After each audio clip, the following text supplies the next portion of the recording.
하나님 말씀 보시겠습니다. 하나님 말씀은 야고보서 2장 14절에서부터 19절까지, 야고보서 2장 14절에서부터 19절까지 제가 봉독하겠습니다. 네, 형제들아, 만일 사람이 믿음이 있노라 하고 행함이 없으면 무슨 유익이 있으리요? 그 믿음이 능히 자기를 구원하겠느냐? 만일 형제나 자매가 헐벗고 일용할 양식이 없는데 너희 중에 누구든지 그에게 이르되 평안히 가라, 덥게 하라, 배부르게 하라 하며 그 몸에 쓸 것을 주지 아니하면 무슨 유익이 있으리요? 이와 같이 행함이 없는 믿음은 그 자체가 죽은 것이라. 어떤 사람은 말하기를 너는 믿음이 있고 나는 행함이 있으니 행함이 없는 내 믿음을 내게 보이라. 나는 행함으로 내 믿음을 내게 보이리라 하리라. 내가 하나님은 한 분이신 줄을 믿느냐? 잘하는도다. 귀신들도 믿고 떠느니라. 아멘. 정작 중요한 것은 눈에 보이지 않는다는 어느 시인의 말이 있습니다. 사람들은 이 눈에 보이는 것, 그것들이 중요하다고 생각하고 그것을 쫓아 살아나가지만, 그러나 마음이라든가 사랑이라든가 정 또는 사람의 영혼 등 정작 중요한 것들은 사실 눈에 보이지가 않는 것이죠. 우리는 믿음도 그렇게 눈에 보이지 않는 것이라고 생각합니다. 또 히브리서에서 믿음은 바라는 것들의 실상이요 보이지 않는 것들의 증거다라고 이야기하는 것을 보게 되면, 믿음은 우리 눈에는 보이지 않는 것이구나, 그런 생각을 하게끔 하는 것이죠. 이렇게 하지만 이제 그런데 오늘 이 야고보는 믿음은 두 눈으로 분명하게 볼 수 있는 것이라고 말을 합니다. 이렇게 믿음이 눈에 보인다고 말하는 것은 야고보뿐만이 아닙니다. 예수님께서 갈릴리 지방에 있었던 그 가버나움이라는 도시로 가게 되었을 때에 예수님이 오셨다는 소식을 듣고 많은 사람들이 몰리게 되는 것이죠. 그때 중풍병 들은 그러한 친구를 다 메고 갔던 그런 사람들이 예수님 계신 곳에 가 보니 도대체 예수님 근처로 갈 수가 없어서 어떻게 합니까? 지붕을 뜯고 그 중풍병자가 누워 있는 그 상을 매달아서 내리는 것을 볼 수 있습니다. 그럴 때에 예수님께서 그 광경을 보시고 뭐라고 말씀하셨냐면 그들의 믿음을 보셨다라고 이야기합니다. 예수님은 믿음을 보셨습니다. 예수님이니까 보시는 거 아니겠습니까? 우리도 볼 수 있습니까? 라고 그렇게 생각을 할 수도 있지만, 그러나 야고보는 그렇게 생각하지 않는 것이죠. 누구나 믿음을 눈으로 볼 수 있다. 믿음이라는 개념은 그에 따른 행위로서 우리 눈에 보인다고 말합니다. 더 나아가서 그런 행함이 없는 믿음은 죽은 것이라고까지 말합니다. 이런 야고보의 그 주장을 우리가 좀 더 살펴보기 이전에 우리가 먼저 정리해야 하는 것이 있습니다. 행함이 없는 믿음이 죽은 것이라는 야고보의 그러한 주장이 바울이 말하는, 성경 전체가 말하는 구원은 믿음으로 말미암아 주어진다라는 진리와 충돌하는 것은 아닌가? 여태까지 우리는 구원이 믿음으로 통하여서 우리에게 주어진다 그랬는데 행함이 꼭 있어야 된다고 이야기한다면, 그러면은 다른 복음, 특별히 지금 이 야고보서라든가 베드로서라든가 이러한 초대교회를 흔들고 있는 이단의 말과 다를 바가 없지 않은가, 이런 생각들을 하게끔 되는 것이죠. 저희가 이 야고보를 시작하면서 이 야고보서라는 성경이 많은 그러한 공격과 오해를 받아왔다. 심지어는 종교개혁가였던 마르틴 루터마저도 자신이 쓰는 독일어를 번역한 그 성경 초판에는 이 야고보서를 뺄 만큼 다른 복음과 성경이 말하고 있는 복음과는 맞지 않다고 여겨지는 그러한 생각들이 있어 왔던 것이죠. 바울은 믿음으로 구원을 얻는다고 말하는 것에 대항해서 야고보는 행위로 구원을 받는다고 말하는 것인가? 이것이 반드시 정리되어야 하는 이야기입니다. 이것이 제대로 정리가 되지 않는다면 이후에 있는 야고보서의 모든 이야기들은 이단인들이 우리에게 이야기하는 그러한 것과 전혀 다를 바가 없다는 것이죠. 그런데 결론적으로 말씀을 드리면 야고보는 바울의 이론에 대항하는 것도 아니고 믿음이 아닌 행위로 구원받는다고 말하는 것도 아닙니다. 야고보는 믿음에 기초한 행위를 말하는 것이에요. 야고보서 전체가 그렇습니다. 먼저 우리는 오늘 본문의 시작, 우리가 오늘 2장 14절부터 보게 되는데 그 2장 14절이 어떻게 시작이 되는지에 주의를 기울여야 합니다. 2장 14절의 첫 단어가 무엇입니까? 내 형제들아, 내 형제들아로 시작이 됩니다.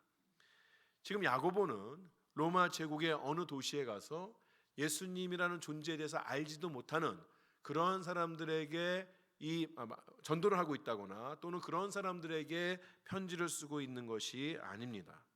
야고보는 이미 예수를 믿고 교회를 구성하고 있는 사람들에게 이 편지를 쓰고 있는 것이에요. 다시 말해서 야고보는 자신의 편지를 읽는 사람들이 이미 구원은 예수 그리스도를 믿는 믿음으로 얻게 된다는 사실을 안다. 그것에 기초해서 교회를 이루고 있다는 전제를 가지고 이 편지를 쓰고 있는 것이죠. 그렇기 때문에 야고보는 바울과 다른 구원의 길을 가지고 있는 것이 아니고 강조하는 부분이 다를 뿐입니다. 야고보서에서 야고보의 초점은 사람이 어떻게 하나님 앞에서 의로워질 수 있는가, 어떻게 하면 우리가 하나님 앞에서 의인이라고 칭함을 받고 구원을 받을 수 있는가, 그것에 대해서 말하려고 하는 것이 아니라 이미 하나님 앞에서 의롭다고 여겨진 그 사람이 앞으로 이 땅 가운데서 어떻게 살아가야 할 것인가, 하나님 앞에 의롭다고 칭함을 받은 그러한 사람들의 삶의 모습은 무엇인가에 대해서 말하려고 한다는 것이죠. 바울은 우리가 행함으로 하나님 앞에 나아갈 수 없다고 말합니다. 야고보는 거기에서 더 나아가 이제 믿음으로 하나님 앞에 나아갈 수 있게 된 신자들에게는 반드시 믿음에 따른 행위가 동반되어야 한다고 말하는 것이에요. 두 번째, 17절을 보게 되시면 우리 성경에는 행함이 없는 믿음이라는 그런 구절이 나오게 됩니다. 행함이 없는 믿음이다. 그런데 이것이 원어로나 또는 영어 성경에 있어서는 그 구절을 어떻게 번역하고 있는가 하면 If it has no works 이렇게 이야기하는 것이죠. 믿음이 행함을 가지는 것입니다. 이 말은 믿음하고 행함이 같은 위치에서 둘 중에 하나를 선택하는 것이다, 이런 뜻이 아니라는 것이에요. 믿음이 항상 우선시되고 믿음이 중심이 되면서 그 믿음이 행함을 포함하고 있다는 것을 말해 주는 것이죠. 22절에도 이렇게 이야기합니다. 내가 보거니와 믿음이 그의 행함과 함께 일하고 행함으로 믿음이 온전하게 되었느니라. 22절에서 보시면 믿음은 행함과 함께 일합니다. 그런데 주도권이 누구에게 있습니까? 믿음에게 있는 것이에요. 믿음이 행함을 이끌고 나아가는 겁니다. 행함이 믿음을 이끌고 나아가는 것이 아니라는 것이에요. 이와 같이 야고보는 행위를 말함에 있어서 항상 믿음을 기초로 합니다. 다시 말씀드립니다. 믿음이 행위를 이끌어 나아가는 것이지 행위가 믿음을 이끌어 나아가는 것도 아닙니다. 믿음이 없는 행위는 있을 수가 없다는 것이죠. 하지만 행위는 믿음을 온전케 하는 역할을 해줍니다. 행위는 우리의 믿음에 활력을 주는 것이에요. 믿음이 있다 말로만 믿음 생활하게 되면 그 사람의 믿음 생활에는 전혀 생명력이 없습니다. 활력이 없습니다. 살아있는 것 같은 느낌을 가질 수가 없는 것이에요. 우리가 믿음을 가졌다고 이야기하고 하나님과 함께 동행한다고 이야기하고 하나님의 은혜 가운데 살고 있는 그 기쁨과 충만함을 느끼려면 그것에 따른 행위가 반드시 있어야 한다는 것이죠. 그래서 24절을 보게 되면 야고보는 행함이 없는 믿음을 마치 영혼이 없는 육체와 같다고 이야기합니다. 우리는 영혼이 없는 육체를 뭐라고 이야기하죠? 죽었다라고 이야기해요. 이해가 되십니까? 왜 행위가 없는 믿음을 죽었다라고 이야기할까? 믿음이 믿음답게 보여지기 위해서, 믿음이 믿음답게 우리의 삶에 있어서 역할을 감당하기 위해서는 행위가 반드시 필요하다는 것이죠. 그렇기 때문에 행함이 없는 믿음은 안고 없는 찐빵이고 생선 없는 회덮밥과 같다는 것이죠. 무언가 있을 것 같지만 사실은 뭐가 없는, 그런 것이 믿음이라는 것이에요. 성경이 믿음과 행위를 나누고 있지 않는 것은 믿음만큼이나 신자의 행위가 중요하다는 뜻이기도 합니다. 믿음은 단순히 지식이나 개념이나 사람의 신념이 아닙니다. 믿음은 삶이에요. 매일을 살아가는 삶이 곧 믿음입니다. 성경이 우리에게 전해주는 아름답고 영광스러운 진리를 머리로 깨닫는 것은 대단히 중요한 것이죠. 하나님에 대한 지식이 없이는 우리가 하나님 앞에 바로 살아나갈 수는 없습니다. 그러나 거기서 끝나지 않는 것이에요. 지지난 시간에도 제가 이제 신명기 6장에 나오는 쉐마에 대해서 이야기했습니다. 쉐마의 시작은 들으라 이스라엘이에요. 들으라 이스라엘. 하나님께서 무슨 말씀을 하시는지 들으라. 하나님의 방법이 무엇인지 들으라. 너희가 하나님 앞에서 경건하게 산다는 것이, 거룩하게 산다는 것이, 하나님 앞에 제사를 드린다는 것이, 하나님 앞에 예배를 드린다는 것이 무엇인지 들으라. 믿음은 들음으로부터 나오는 것이에요. 그러나 그 들음에서 끝나지 아니하고 쉐마가 그 다음에 쉐마 들으라 이스라엘 그 다음에 나오는 것이 무엇입니까? 사랑하라는 것이에요. 행위로 끝난다는 것이죠. 믿음은 우리의 모든 삶에 있어서 반드시 행동으로 변화된 삶의 모습으로 드러나야만 한다는 것입니다. 그런데 많은 신자들이 예수 그리스도에 대한 믿음을 가지고 구원받은 것이 매우 중요하다고 생각하지만 그 다음에 그 믿음에 따르는 행위는 마치 옵션처럼 여겨지는 것이에요. 내가 예수를 믿었기 때문에 천국에 갈 수 있다. 이것만으로 충분하다. 그 다음에 우리가 어떻게 살 것인가는 잘할 수도 있고 못할 수도 있고 그렇게 생각하기가 쉽다는 것이죠. 야고보는 본문 18절에서 하나의 예를 소개합니다. 야고보는 가상의 사람 하나 놓고 이야기해요. 그 사람은 야고보에게 이야기하죠. 너는 믿음이 있고 나는 행함이 있다. 너는 행함이 없는 믿음을 내게 보이고 나는 행함으로 믿음을 보이겠다. 이게 분명히 한국말이긴 한데 무슨 소리인지 상당히 수수께끼와도 같은 그러한 이야기입니다.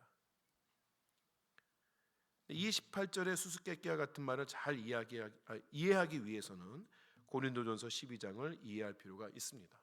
고린도전서 12장에 보게 되면 하나님께서 우리에게 주신 여러 가지 은사들이 소개가 되는 것을 볼 수 있어요. 근데 그 많은 은사들 중에 믿음도 있습니다. 고린도전서 12장 9절에 이렇게 이야기합니다. 다른 사람에게는 같은 성령으로 믿음을, 어떤 사람에게는 한 성령으로 병 고치는 은사를. 이 은사들 중에 믿음이 있다는 것이에요. 이러다 보니 18절에 등장하는 이 가상의 사람은 믿음과 행위를 각각 은사로 보고 있는 것이죠. 다시 말해서 어떤 사람에게는 믿음을 은사로 주시고 어떤 사람에게는 행위를 은사로 주셨다고 이해하는 것이에요. 여러분, 은사는 하나님께서 우리에게 주시는 선물입니다. 어떤 것이 다른 것보다 낫다고 이야기할 수가 없어요. 우리가 만약에 어떠한 공로로 말미암아서 하나님께서 그 어떤 상급으로 우리에게 그런 은사를 주신다면 높낮이가 있겠죠. 더 좋은 것이 있고 더 나쁜 것이 있고 더 열심히 하는 사람에게 주는 것이 있고 덜 열심히 하는 사람에게 주는 것도 있겠죠. 그러나 은사는 철저하게 하나님께서 주시는 은사이기 때문에 받는 사람의 신앙의 정도와는 전혀 상관이 없다는 것이에요. 그렇게 따지면 그러한 그 개념을 가지고 은사도 믿음도 또 행위도 다 은사라고 여기면 하나님께서 너에게 믿음을 주셨냐? 그럼 믿음대로 열심히 생활해라. 하지만 하나님께서 나에게 행위를 주셨다. 그럼 행위대로 하는 것이다. 거꾸로 하나님께서 너에게 행위라는 것을 다른 억울한 사람들을 도와주고 가난한 사람들에게 긍휼을 베풀고 또 여러 가지로 봉사하는 그러한 행위적인 부분을 은사로 주셨느냐? 그럼 넌 그렇게 해라. 하지만 하나님께서 나에게 믿음을 주셨으니 나는 그냥 믿음만 갖고 있으면 되지 않겠는가? 이렇게 이야기한다는 것이에요. 이해가 되십니까? 안 되시는군요. 조금 더 설명하면 이해가 되실지 모르겠어요. 고린도전서 12장에 나오는 그 믿음과 지금 야고보가 이야기하는 믿음은 다른 것입니다. 고린도전서 12장에 나오는 믿음은 확실히 은사입니다. 여러분, 어떤 사람들은 정말 믿음의 은사를 가졌다고밖에 말할 수 없는 사람들이 있어요. 다른 사람들보다 훨씬 더 특출한 믿음을 가진 사람들이 분명히 있다는 것이에요. 성경에 나오는 겁니다. 제가 말하는 게 아니고. 근데 지금 야고보가 말하는 믿음이라는 것은 일반적인 모든 사람들에게 하나님께 주어지는 그 믿음입니다. 그 믿음은 누구에게나 나타나는 것이고 그 믿음에 따라서 행위도 누구에게나 나타나야 한다는 것이에요. 이러한 근본적인 믿음은 구원과 절대적인 관계를 가지고 있고요. 믿음이 없으면 구원을 받지 못합니다. 그런데 우리가 가지고 있는 그 믿음이 구원을 이루는 믿음인지는 어떻게 알 수 있나요? 그에 따른 행위를 보고 알 수 있다는 것이에요. 그래서 그 18절 다음에 19절에서 야고보가 그렇게 이야기하죠. 행위가 있어야 된다. 19절에서 그는 하나님이 한 분이신 것을 귀신들도 믿고 있다고 이야기합니다. 여러분, 귀신이 우리보다 하나님에 대해서 잘 알까요? 잘 알지 못할까요? 더 잘합니다. 예수님께서 거라사라는 그러한 도시에 가셨죠. 그래서 그럴 때 귀신 들린 자, 거기에 있었던 귀신 들린 자가 예수님을 만납니다. 그때에 그 사람 안에 있던 그 귀신이 예수님을 보고 뭐라고 얘기했습니까? 누가복음 8장 28절에 이렇게 이야기합니다. 예수를 보고 부르짖으며 그 앞에 엎드려 큰 소리를 불러 이르되 지극히 높으신 하나님의 아들 예수여, 당신이 나와 무슨 상관이 있나이까? 당신께 구하노니 나를 괴롭게 하지 마옵소서 하니. 이때까지에도 예수님은 수많은 사람들이 쫓아다녔지만 그러나 그 예수가 정말 누구인지 정확하게 아는 사람이 있었는지 없었는지 우리 다 알지 못한다는 것이에요. 정말 하나님의 아들, 그들을 구원한 구세주로 오셨고 그가 하려는 일이 무엇인가에 대해서 귀신만큼 아는 사람은 없었다는 것이에요. 귀신은 정확하게 알았습니다. 당신은 하나님의 아들입니다. 하나님의 아들이라는 것은 구원자라는 이야기죠. 하나님과 동일하지만 그러나 이 땅 가운데 오는 구원자라는 것을 귀신이 자신의 입술로 고백하는 것이에요. 그렇게 귀신은 예수님에 대해서 정확하게 알았고 그가 자기에게 왔을 때 그의 권세와 능력이 얼마나 큰 것인지를 알았으며 또 그 권세와 능력을 가지고 무엇을 할지도 정확하게 알았습니다. 그 예수님을 잘 알고 있는 이 귀신을 보고 우리가 야, 저 귀신 정말 믿음 좋네 이렇게 이야기합니까? 아무도 그렇게 이야기하지 않아요. 귀신은 하나님을 믿었어요. 예수님을 믿었어요.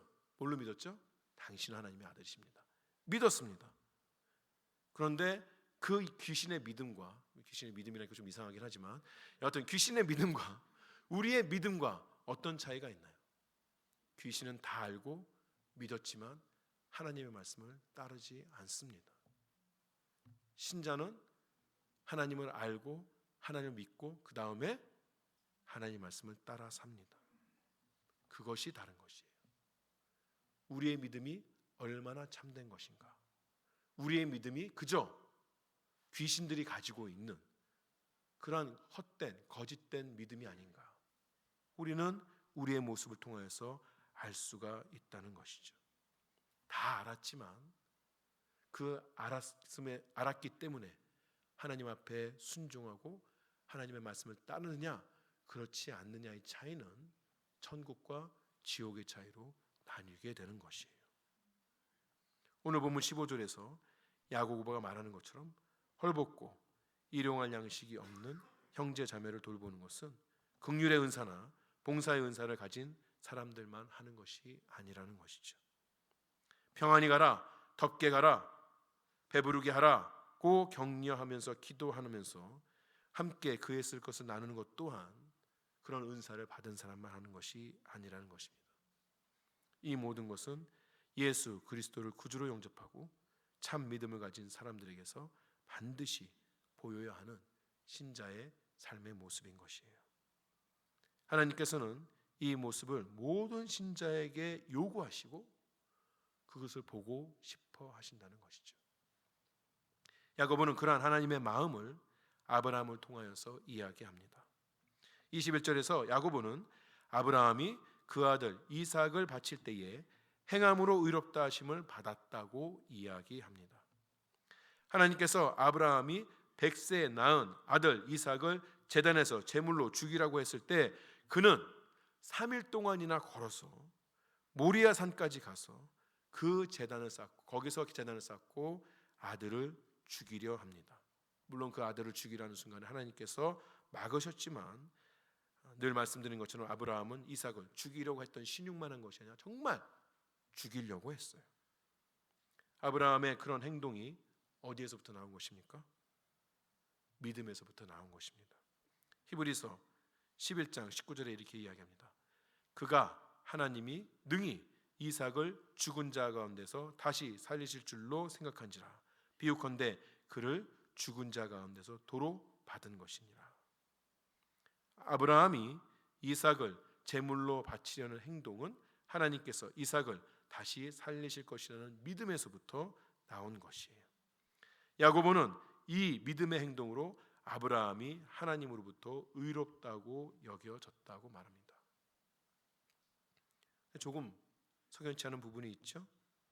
지금 이 아브라함의 이야기를 듣다 보니 어디서 들어봤는데 그렇게 생각하시는 분이 있을지 모르겠습니다.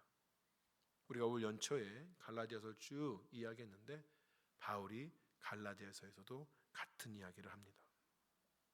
그런데 그때 바울은 아브라함이 하나님으로부터 의롭다고 여겨진 것이 훨씬 이전이라고 이야기해요. 여러분, 이 지금 아브라함이 이삭을 바친 때가 창세기 22장입니다. 그런데 훨씬 더 이전인 창세기 15장 6절에 이렇게 이야기합니다.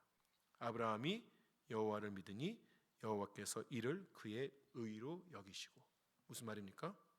하나님께서 이 순간에 아브라함을 의로운 자로 여겨주셨다, 칭해 주셨다고 말하는 것이죠. 의롭다고 받아주셨다는 이야기입니다. 창세기 15장에 있었던 일은 아브라함이 이삭을 바치는 것보다 훨씬 더 이전에 이삭이 태어나는 것 그 기준으로만 삼아도 25년 전에 일어났던 일입니다. 하나님께서 아브라함에게 너의 자손이, 사실은 약속의 아들 한 명도 없는데 너의 자손이 하늘의 별처럼 될 것이다 라고 말씀하셨고 아브라함이 그것을 믿었다는 것이에요. 자, 우리 두 개의 말씀을 봤습니다. 창세기 15장의 말씀도 받고 또 창세기 22장을 통한 야고보의 말도 우리가 들었습니다. 그렇다면 아브라함이 하나님께 의롭다고 여겨진 것이 언제일까요? 창세기 15장? 창세기 22장? 15와 22로 혀가 왔다 갔다 하면서 어느 거를 찍어야지 맞다고 소문이 나요. 정답은 둘 다죠. 이렇게 쉬운 정답이 있을 줄이야. 정답은 둘 다입니다.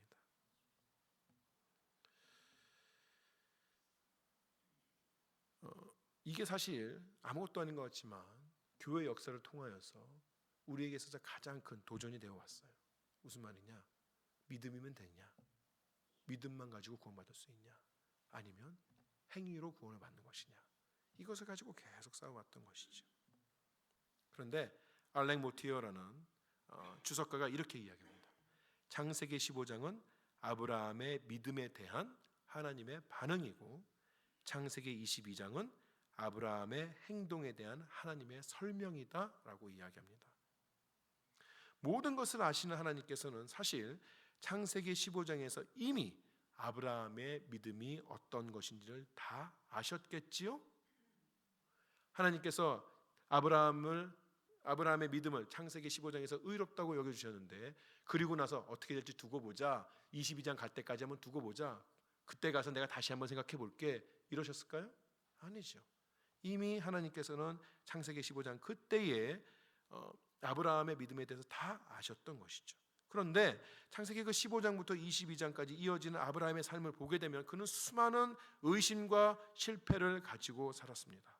마치 하나님의 약속을 내던지는 듯한 모습도 있었어요.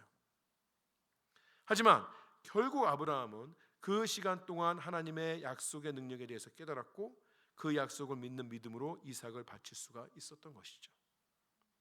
하나님께서는 아브라함에게 이삭을 바치라고 말씀하심으로 그 이야기를 읽는 우리들, 하나님은 이미 아셨지만 그 이야기를 읽는 우리들에게 하나님께서 믿음에 합당한 행위를 기다리고 계심과 우리가 그런 행위를 하나님 앞에 열매로 내어놓아야 한다는 것을 알려주시는 것이에요.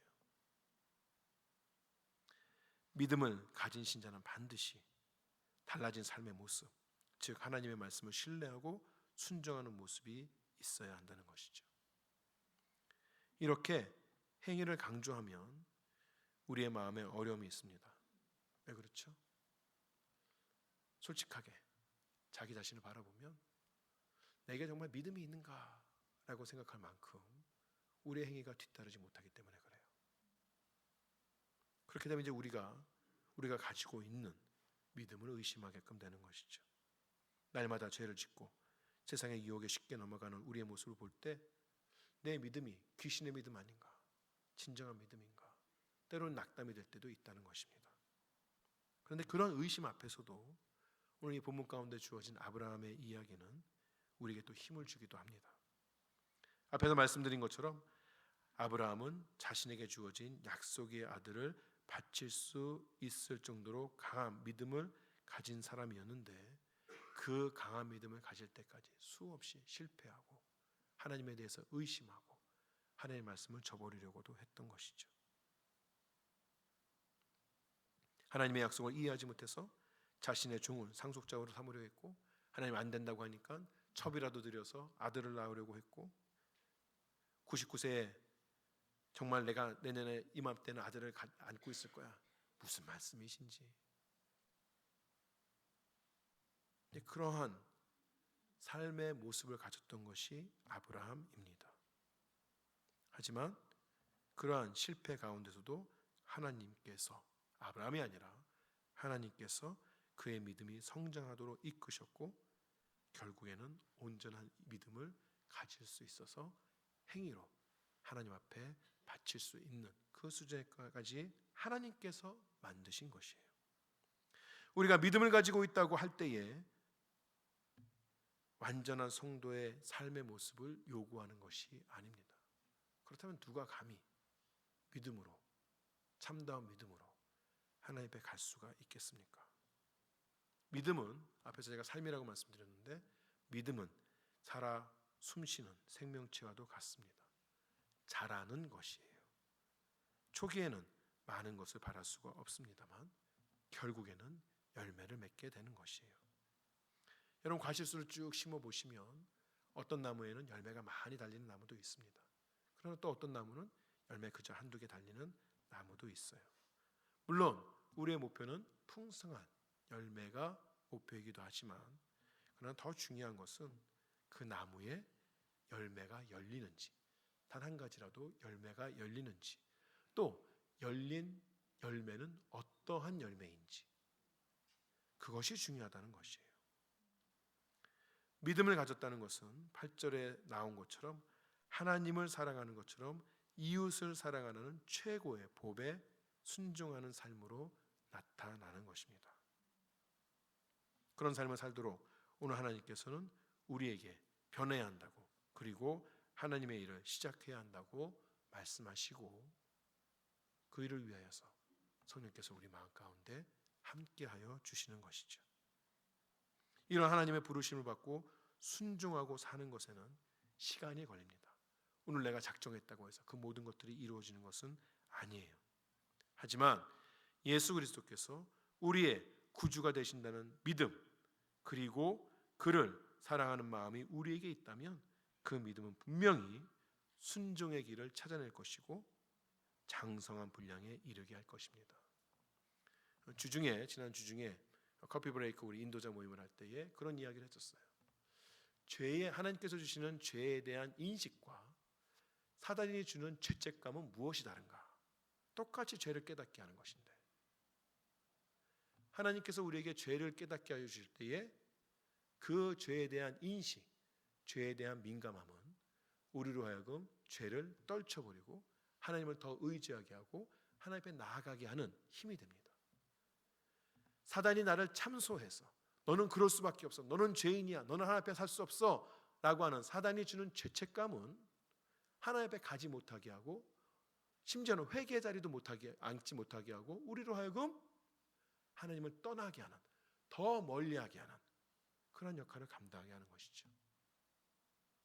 오늘 믿음이 우리에게 있어서 행위로 나타나야 한다고 이야기할 때에 사단이 주는 마음은 무엇이겠어요? 거봐, 너는 행위가 따르지 않지? 내 믿음은 거짓인 것이야. 아무리 네가 뭐 이름표 붙이고 다니고 그래도 다 거짓말이야. 너는 아무것도 할 수 없어. 너는 하나님 앞에 버림받은 존재야.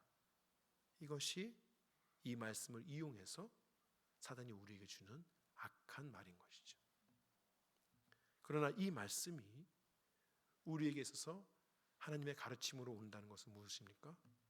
내가 비록 작은 믿음이 있다 할지라도 그 믿음을 가지고서라도 작은 일이라도 이웃을 사랑함으로 하나님의 영광 돌릴 수 있다면 그 일을 시작하겠다는 작정, 그리고 그 일이 내 삶에서 열매를 맺기 위해서 최선을 다하는 그 삶의 모습, 그것이 하나님께서 주시는 것입니다. 말씀을 마칩니다. 사랑하는 세미한 성도 여러분, 믿음을 그냥 머릿속에만 갖고 계시지 않기를 원합니다. 나는 믿음이 있다, 나는 내가 기도해 줄게, 내가 하나님의 말씀을 본다 라고 이야기하면서, 그러한 것들에 바쁘다고 이야기하면서, 나는 그러한 것들을 잘한다고 이야기하면서 내 옆에 헐벗고 굶주린 자를 바라보지 않는 것은 믿음의 길이 아닙니다. 내가 너를 생각하고 있다라는 쉬운 말로 그에게 그의 몸을 덮게 하고 그의 배를 채워주고 그와 함께 심리를 걸어가는 그러한 행동을, 믿음의 모습을 뒤로 하는 것은 참된 믿음이 아닌 것이죠. 오늘 우리가 선 자리에서 말로만이 아니라 주님께서 우리에게 주신 힘과 능력을 가지고 모든 사람들이 볼 수 있도록, 이 세상을 밝혀줄 수 있도록 빛의 역할을 감당하며 우리 주위에 있는 사람들이 하나님의 은혜와 사랑을 나눌 수 있게 그렇게 함께 애써가는 우리 모든 세면의 성도들이 되시길 바랍니다. 한 가지만 더 말씀드리면, 개인적인 내 간증이기도 합니다만, 최근 들어 저희 교회 장례가 계속해서 있으면서 참 마음이 어려웠어요. 목회자로서 나에게 시간이 주어져 있었는데 그 시간을 잘 사용하지 못했다는 생각이 항상 들었습니다. 오늘도 아침에 그다음 강옥 신부님 갑자기 돌아가신다는 이야기는 아니지만 또 그런 마음이 들었어요. 나에게 시간이 주어져 있는데 하나님께서 나에게 이웃을 돌보고 사랑과 은혜를 나누라는 그 시간이 나에게 주어져 있었는데 나는 얼마만큼이나 그것들을 잘 사용했는가. 시간이 지나고 나서 후회하는 그러한 삶의 모습이 아니라 내가 가진 것만큼은 적어도 최선을 다했다고 하나님 앞에 기도할 수 있는 귀한 삶을 사시는 여러분 되시기 바랍니다. 기도하시겠습니다.